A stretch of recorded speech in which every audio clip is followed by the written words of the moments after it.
Greetings, gamers. Hoser here for Hoser House Rules. Welcome back. Sporting my do-it-yourself number 2 Buzz, a clean shave, and a new Hawaiian shirt for the new RPG Soul campaign, which is starting today. Yes, very exciting. First, a couple of notes. A couple of comments and questions and some collaboration would be very welcomed on the posts. So if you have a chance, leave a comment, a question. Let's do this fun thing together. Let's enjoy this together. Let's collaborate. 2, solo gaming, and specifically solo RPG, was around way before Corona, and it's going to be around way after Corona. So I'm not doing this because of Corona. I'm doing this because I can do it on my own, and it's fun. Remember, it's about telling a story, using your imagination, having fun. Why the Dark Ages? Okay, there's this great movie called Excalibur with Nicole Williams as playing Merlin. Brilliant. But everybody's running around in full plate mail, and it's a great movie, but it's not quite historically accurate. If there was an Arthur, he was very likely a Romanized Celtic warlord in the 5th century AD. So there's another movie called King Arthur with Clive Owens and Keira Knightley, which is much more historically accurate. It shows the Romans leaving, and it shows Arthur protecting his people against the Saxon invasions. That movie is set, I believe, in 467 AD. My campaign is set at 461 AD, just because it ends in a 1, so that's year 1. It may go more than 1 year, who knows? So 461 is year 1. Let's see, yes. And King Arthur the movie, and in my campaign, reminds us that there are still a lot of Celts around. The Romans did not Christianize everybody, and the Britons are really just Christianized Celts. So there are heavy pagan influences throughout the land in the movie King Arthur and in my campaign.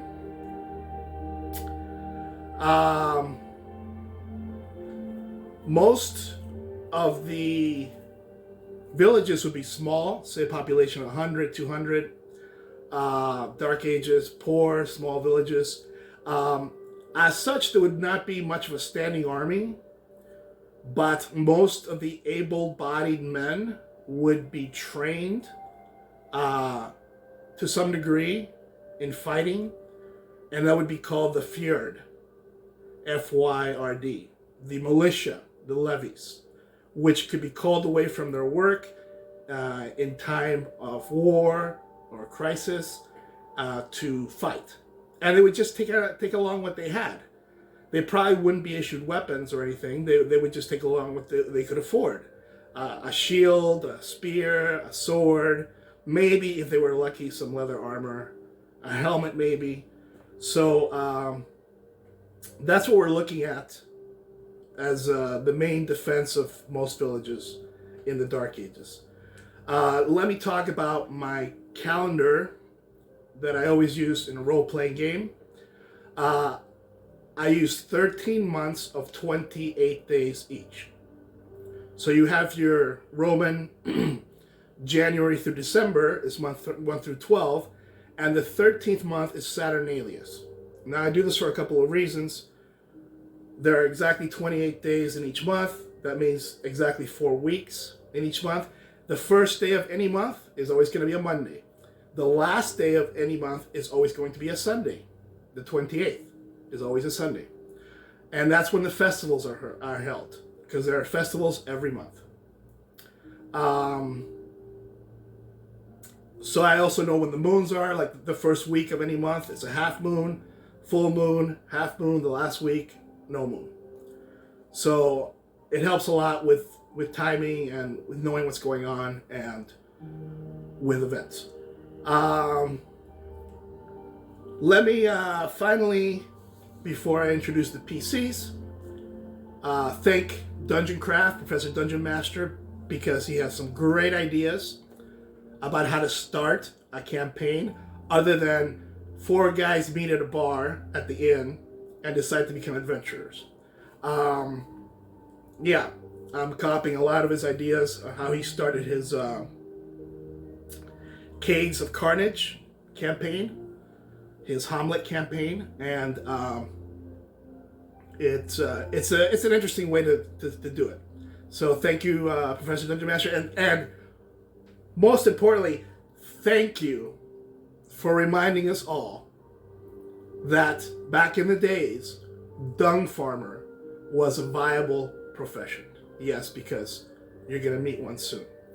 So without further ado, let's look at our characters. We have 4. And they're very, very tiny. Here's Catfile. A 0 level. They're all starting at 0 level. 0 level cleric. Alright? He has 4 hit points. He has no silver pieces. Remember, there's no gold here. Silver and copper. Because he has taken a vow of poverty, and he uses any coins that he gets to help the poor and the needy. So that's kind of like his flaw. His first flaw is, it's not really a flaw, but he's taken a vow of poverty. He can't accumulate wealth. And he has some skills. Now, there really aren't skills. Remember, I'm using 4 against darkness rules for combat. But there aren't skills, but there are skills. So, for example, the cleric has blessing 3 times a day and healing 3 times a day. But Cadfile also has literacy, which is fairly rare in the Dark Ages. And he's a herbalist. Of course, Shrewsbury, Cadfile, my homage to the great British TV show, The Brother Cadfile Mysteries, starring Derek Jacobi. Great show.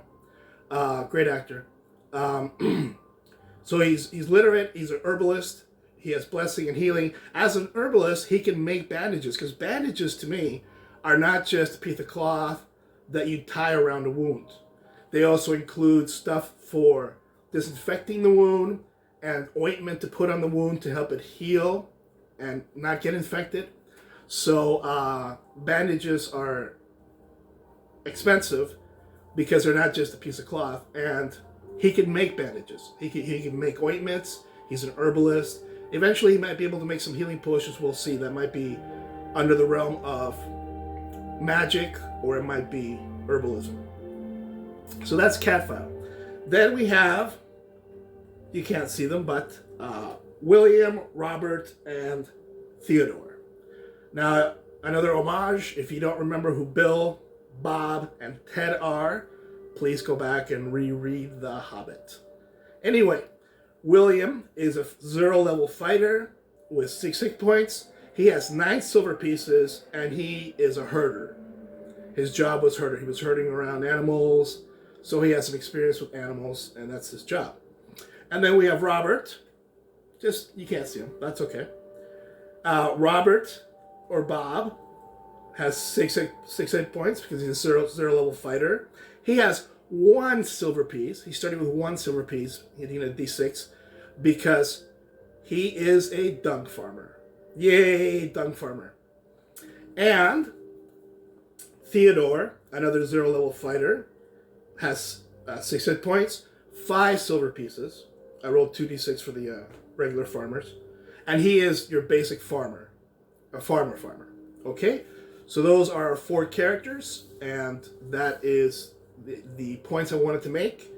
Those are the points I wanted to make. And without further ado, let's cue the Celtic Renaissance festival music, and let's take it to the board. Let's take it to Shrewsbury. Let's take it to March 28th, the Easter festival. All right, to the board. All right, episode 1, solo RPG campaign. Episode 1, Shrewsbury. Here's Father Paul at the stage. The stage is here because Mystery plays are an important part of the celebration of Easter or Ishtar. Father Paul, who's very beloved by the village, gives his sermon and he goes off to the church to pray and contemplate. Cue the festival music.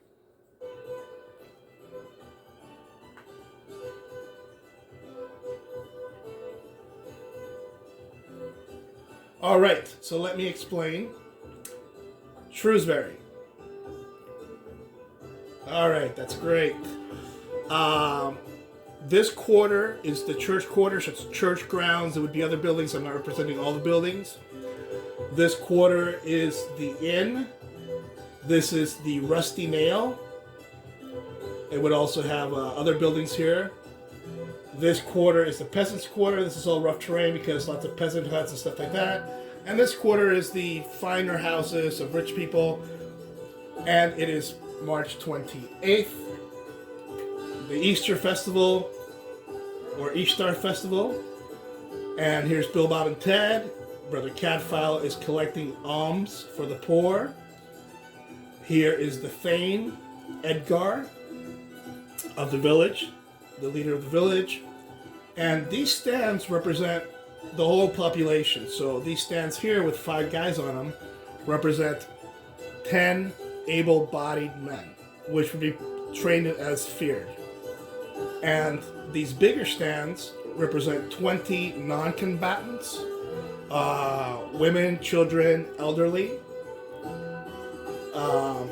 And they're all just celebrating the festival. And this stand right here is a squad of 10 sub-Roman British select feared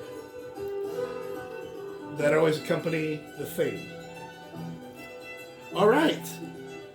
The wall is palisaded all around. There's a north gate, maybe a couple little towers, and south gate with a couple little towers, and those would be the only ways really in and out of town. The rest of the wall is about an 8 or 10 foot palisade, just wooden logs. And so Father Paul has retired, and the bard starts playing music, and they're singing and dancing and eating and drinking. People are selling wares at these festive tents. And it's time for some contests. So first is the archery contest. And the prize is a shiny new bow and an experience point and a silver piece. But you need like a 10 because you're competing against the whole village. So you need a 6 to explode into a 10. First, Bill. Will he be William Tell? No, he gets a 5. Good shot, but not. Bob, the dung farmer. Nope, terrible. And Ted. Oh my God, Ted gets a 1. So that means he could critically fail. And he does not. He just badly misses the target. He completely misses the target. Cadfile is not participating in the archery contest. It's not his thing. He's collecting alms for the poor. So Cadfile is going to roll a d6, and he collects 50 copper pieces today, which normally he would give away right away, but that's going to come in handy later on. And of course, if you're using attributes, that would be dexterity based, the archery contest. Now it's time for the keg throwing contest. That would be strength based. Let's see who can throw the keg the farthest. And again, you need a 10 because you're competing against, 40 other guys. So, William, no, gets a 5, good throw, but Bob, the dung farmer, terrible again. And Ted, the farmer. He gets a 6. Will it explode into a 10 or better? It is a 10! And nobody else used to roll. Theodore throws the keg farther than anybody has ever thrown it. And for that, he gets a silver piece and an experience point. Let me just mark that down.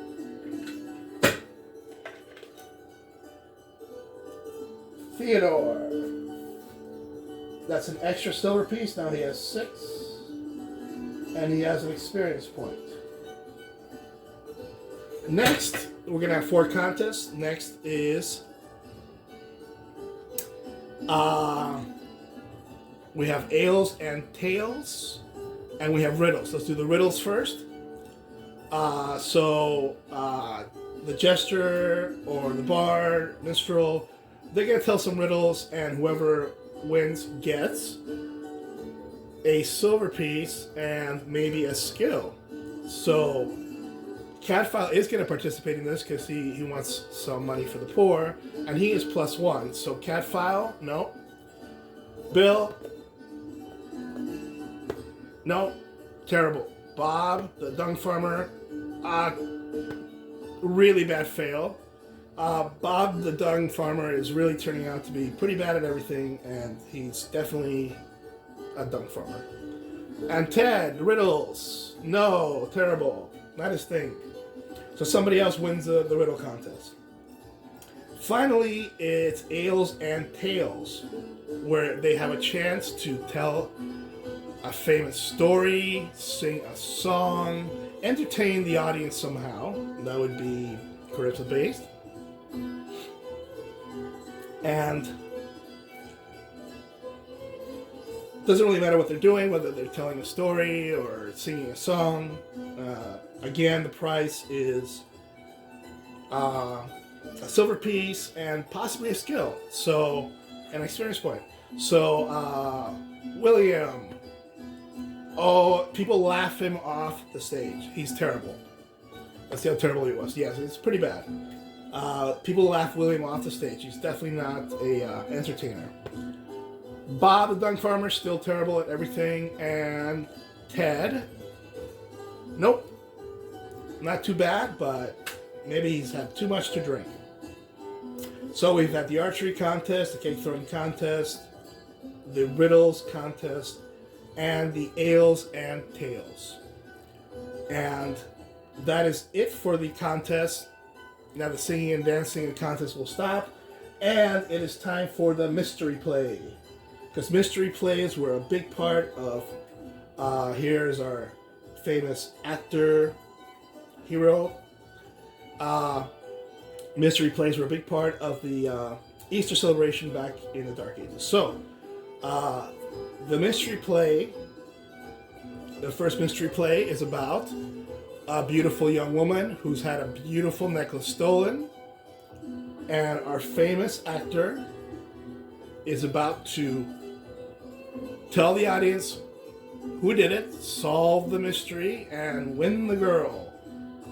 When all of a sudden a look of shock comes into his eyes just as he's about to finish, he looks at the north gate and he screams, "Ah! Saxons!" Everybody turns around in fear. All right. The mood turns to fear as the people see a war band of bloodthirsty Saxons reach the north gate. You see a couple of dead guards behind them. And here come the Saxons. Each squad, remember, is 10 people. And there are 30 of them, plus the bloodthirsty second level fighter warlord. Oh no! Saxons, run for your lives! And Edgar says, "All able-bodied men to me! Everybody else take shelter!" So, we're going to roll for initiative. Red dice for the Saxons and the nice blue dice for the good guys. And the good guys have initiative, so they will go first. This peasant non-combatant group is going to run towards the nice houses. This peasant non-combatant group is going to run towards the slum area, the peasants. And these intelligent women, children, and elderly are going to run towards the south gate. Now they can double move, but they have children and elderly, so they're not going too fast. And Edgar is rallying his men.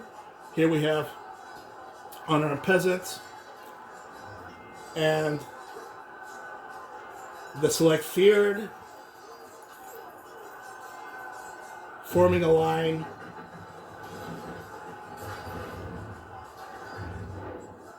against the Saxons.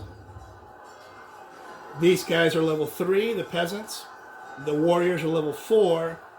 The Saxons, however, have shields and axes, while the peasants are improvised weapons, and the select feared have swords, but they didn't have their shields with them because it's holiday.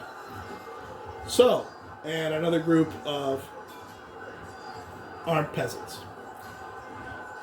And over here, Cathal says, "We must save Father Paul. Quickly, guys. Friends, with me, to save Father Paul." So Bill, Bob, and Ted are following Cadfael to the church. And now it is the Saxon turn. So, 6 inches, and they can reach here, and they'll be fighting. Here, they'll be fighting. These guys are not going to quite make it because they have to go around this wooded area by the church.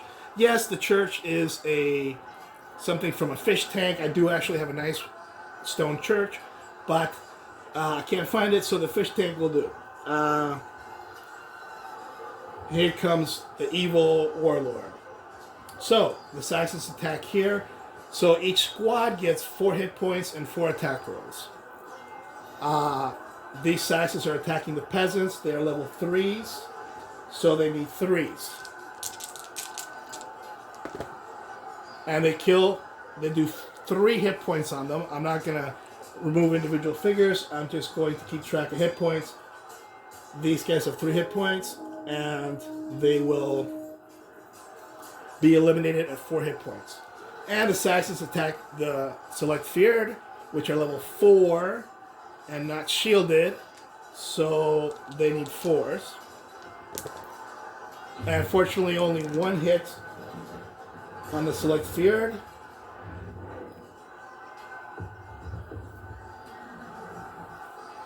And just as our heroes are headed to save Father Paul, 4 individual bloodthirsty Saxons come out of the church towards our heroes.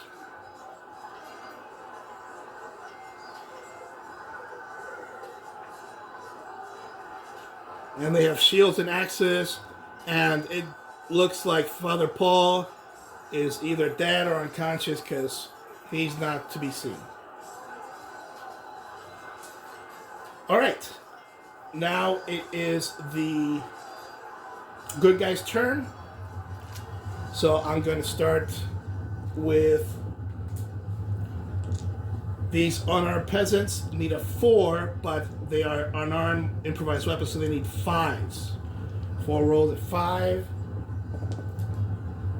And they get 2 hits. They get 2 hits on the Saxons. Very good. And the Select Feared need a 4 against the Saxons. And they get 3 hits.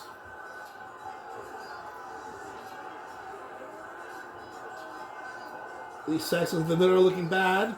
And these unarmed peasants are going to run up and attack these Saxons over here. And again, they need 5s because improvised weapon.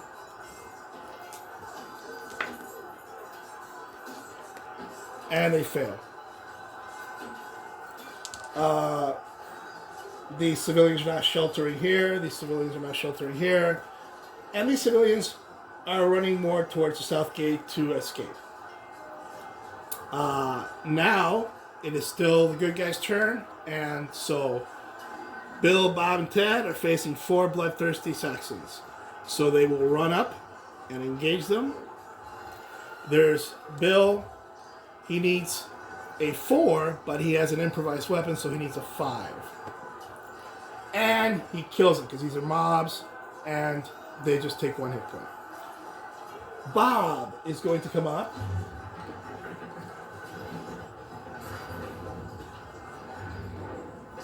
Bob the dung farmer is going to come up to the next one, and he needs a 5. And he misses badly. Bob is just not really good at anything. Ted is going to come up and attack that one. And he misses badly, but does not critically fail. And Catfile is going to take like a chair or a stick and come up and hit this guy. He's level 4, but he needs a 5 because improvised weapon. Catfile misses. Now it is... Oh, and the actor is kind of still standing on stage, not knowing what to do. Now it's the bad guy's turn.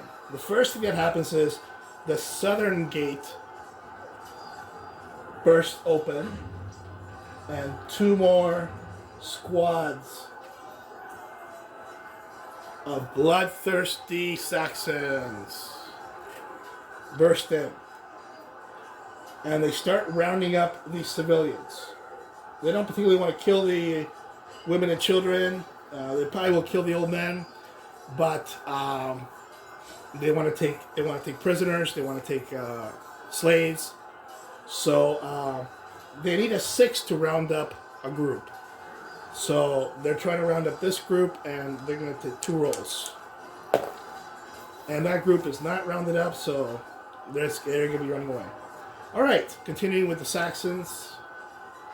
Over here, 4 attacks against the peasants, needing a 3. They already have 3 hit points down. And that takes care of this squad of unarmed peasants are out.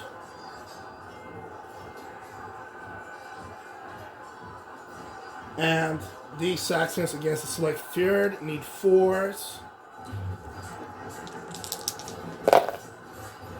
They get 2 hits. Now they have 3 hits. The Select Fjord.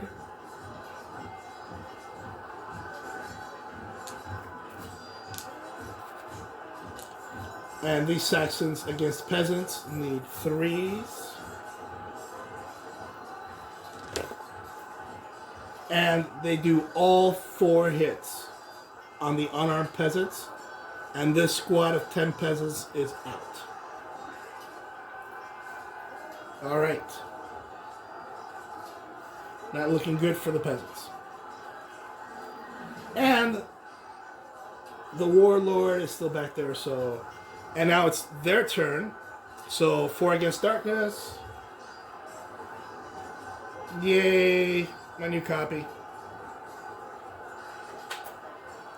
This one is attacking, of course, William. And so in man-to-man combat, in 4 against darkness, against the mob, you just roll defense. Right? So they're 4s. He needs to roll a 4. He doesn't have any pluses. He doesn't have a shield. He doesn't have an armor. So he needs to roll a 4, take a hit point. And he's fine. This one will attack Ted. Ted defends with a 4. And he fails. Not critically. So Ted takes a hit point. And finally, this Saxon is attacking Catfile. And Catfile needs to roll a 4 to save. And he fails, and he takes a hit point.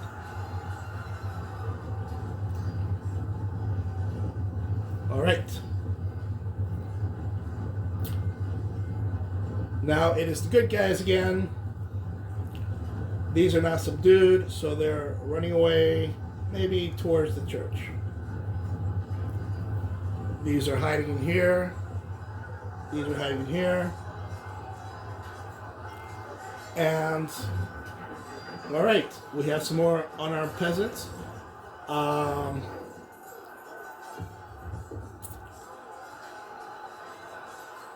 going to take a little morale check because half the able-bodied men are down. So, oh, these are brave, feared. They're fearless feared. And they run up and they need 5s because improvised weapon. And they get 1 hit. And the Saxon squad now has 3 hit points. The select feared need a 4. Yeah.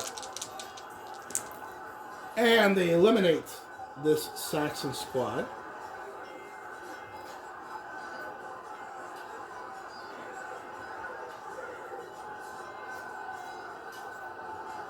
And that is about it, except for our heroes, who are now going to attack. Bill and Bob are attacking this one. He is at level 4. No pluses, but Bill takes him out. Ted is attacking the next one. Level 4. And Catfile is attacking the last one. Level 4, and Catfile knocks him out with a chair. Very good. Now it is the bad guys' turn. These guys are going to run in towards here to subdue these peasants. And these guys, I think, are going to come and try to help their friends in the center. They can double move, but they don't want to because then they can't attack. The warlords are going to meet over here. And these Saxons are attacking the select feared, and they need 4s. And they're terrible, nothing but 1s and 2s. And the Saxon warlord is attacking Lord Edgar, and they're both going to need 5s to defend for each other. So Edgar takes a hit. But he has 8.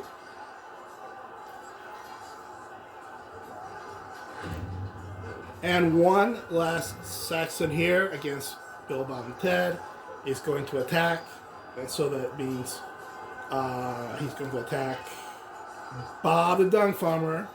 And Bob will defend, needing a 4. And he defends. Alright. That was the bad guys. Now it's the good guys. The squad of peasants needing a 5, do a hit point and take out this squad of Saxons.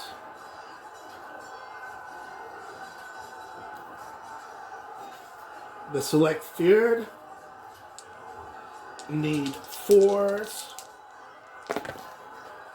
And they do 2 points on the Saxons. And now Edgar is attacking, so the Saxon needs to defend with a 5, and he fails, so he takes a point. So both the warlords are taking a point. Okay.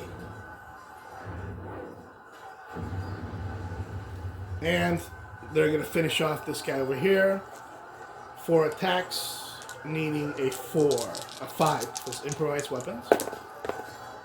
And they all fail. One fails, possibly critically. Nope. They all fail. Okay. It is the bad guy's turn. These guys are going to come here and try to subdue those peasants, and they're almost there. They're killing the old people and tying up the women and children. This squad is going to come attack these unarmed peasants, and they need 3s. They score 3 hits.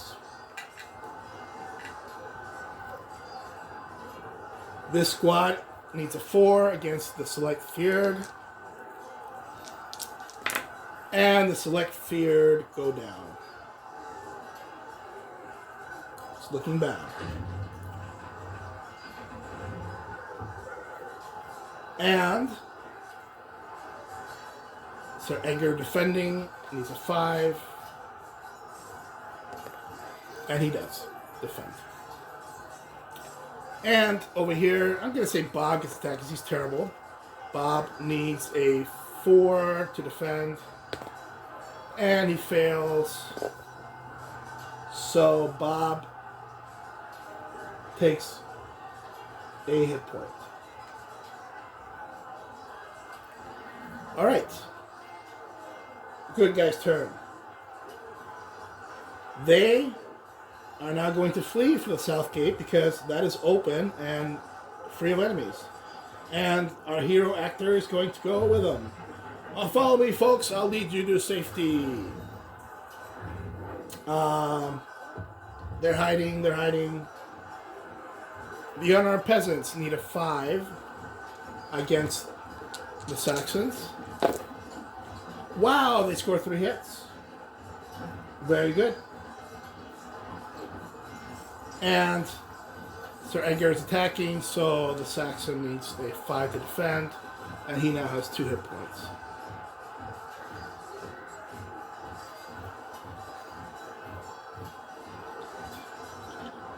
And one more time, 4 attacks against the lone Saxon here by the church. And he goes down. And Cadfael says, "Men, pick up their shields and axes. We will need them." So the Bill, Bob, and Ted and Cadfael now have some weapons and some shields. That'll probably take a round for them to pick up. So, bad guys again, subduing here.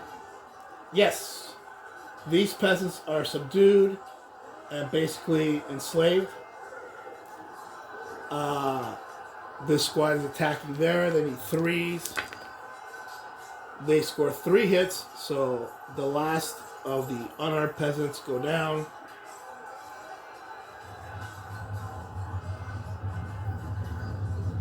And this squad is going to run over here and try to grapple Sir Edgar to the ground. That is to say, they're just going to swarm him, and they get 4 rolls, and they need a 5 or 6, and they get a 6. So Sir Edgar is pinned to the ground by a bunch of bloodthirsty Saxons. Doesn't look good.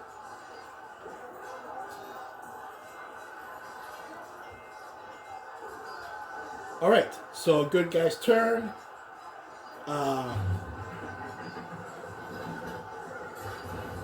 These 20 elderly women and children have escaped out the south gate with the actor.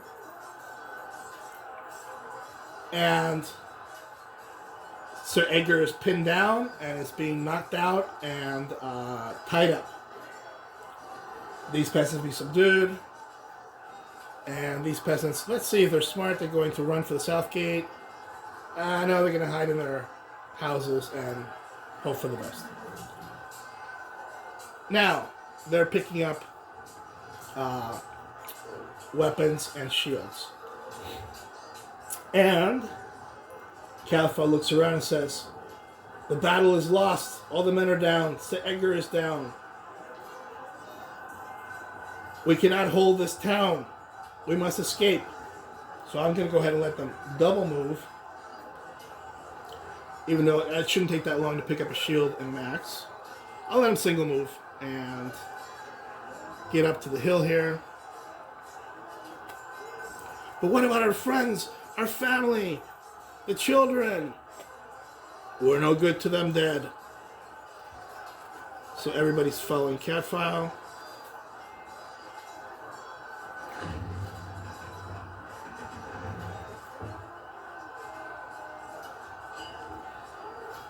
And it is the bad guy's turn.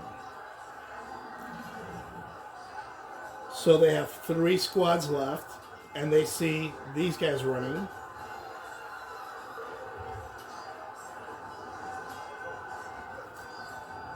So these guys are going to start moving that way.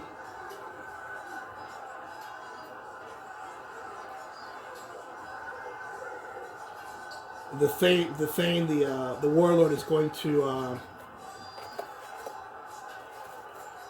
just deal with the captured Sir Edgar. And these guys are going to start running towards that way too to subdue some peasants. In fact, yes. So, there are only 4 of them left. So I'm going to take 2 attacks on Bill and 2 attacks on Bob, and they need 4s to defend. So 2 attacks on Bill. He fails. He now has 3 hit points damage.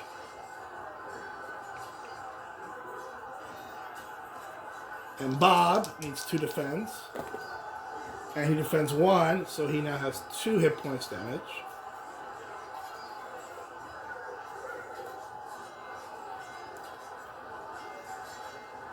And it is the good guy's turn. Well, that signals the Saxon victory. They're pretty much done with the town.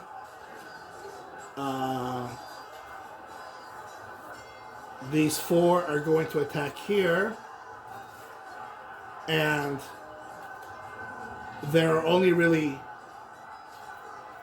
4 Saxons left because 2 hit points out of 4 is half gone. So there's 5 Saxons left there. And they need 4s, and now they have real weapons, so they need 4s. And I'm just going to roll 4 dice. And that is 2 hits, and this Saxon squad goes down.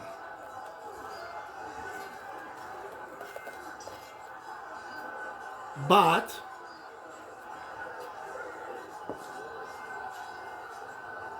there's still a squad here, and there's still the warlord there, which they cannot deal with. So they are going to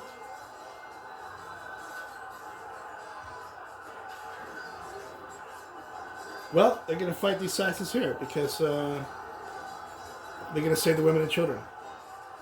But now it's the bad guy's turn, and these guys are going to double move over here.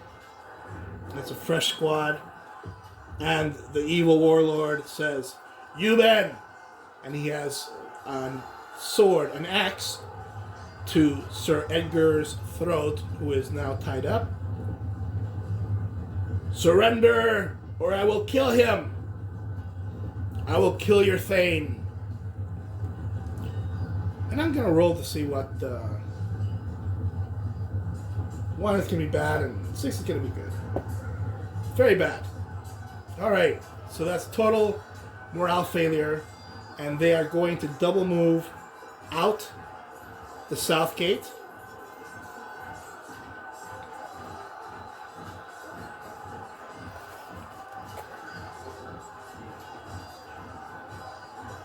And that is going to be probably with their hit points. And that is probably going to be a point towards chaos in alignment for failing to defend their Thane and finish defending their village. So the village is overrun. There's still 20 Saxons left. Many of the ones that are down will have survived. Any of the Britons that survive, these are rounded up. These are rounded up.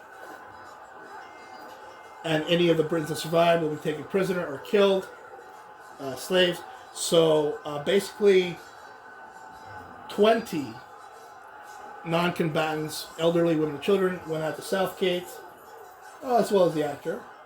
And our heroes, unfortunately, fail morale and run out the south gate. And that's going to be a point of chaos towards them because they abandoned their Thane and their village. And that is the battle for Shrewsbury. And what happens now is they run into the forest because the whole village is surrounded by forest. And they make sure that they're not followed. It's getting towards evening now. They're going to hide in the forest. They're going to rest as much as they can the night. And let's see if they find some of these other non-combatants that they do not. They have fled. They're scattered. They don't know where they went, the 20 survivors. So, the 20 escapees. So, they spend the night and scared, sleepless, hungry, cold, because it is now the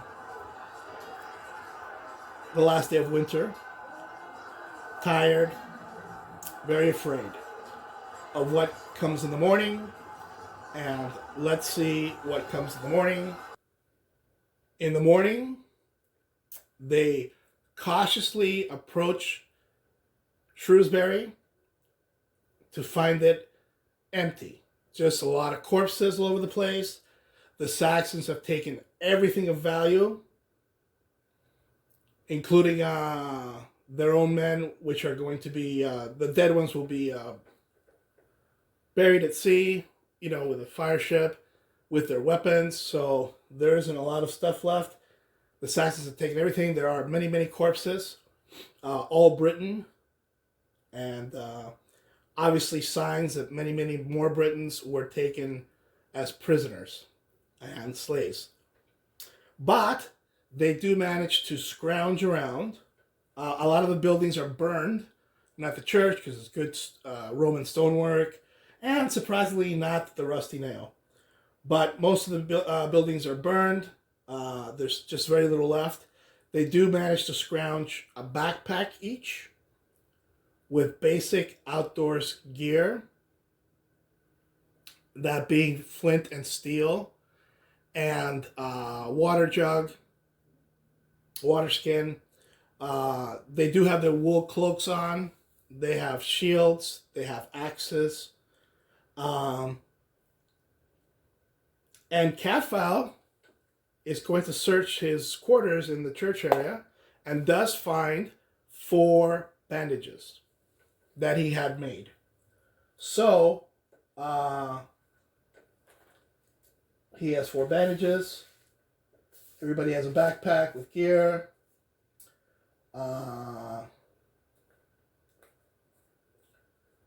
And, of course, Cadfael threw a 3 heal spells during the night. Bill is up to full. Bob is up to full. And I'm just rolling to see if Cadfael doesn't get a 1, because he could get a critical failure. And he's not going to throw one on himself, because he could just, he'll be okay with 1 hit point. You want to use them sparingly, those spells. So they managed to get some gear. They try to do some burying of the bodies, but there are so many. And they're afraid Saxons may return. So, now it is April 1st, 461. The day after Easter, March 28th. Now it's April 1st. First day of spring. And Cadfael has heard that there is a new king at the nearby castle, which is 5 days to the east. Down the road, there's a road going east. In 2 days, they will come to the bridge. In 3 days, they will come to an inn. And in 5 days, they will come to the castle with the new king in it. He has heard that he is just and fair, and they must report this attack and seek some kind of help, and see what the king wants to do regarding the village and the Saxons. So, I'm going to stop here. I'm going to roll 2 every day. They roll a random encounter. The first 2 days, they have no encounters, so they get to the bridge. And I am going to stop here. And that is going to be episode 1, Shrewsbury, which is now burning.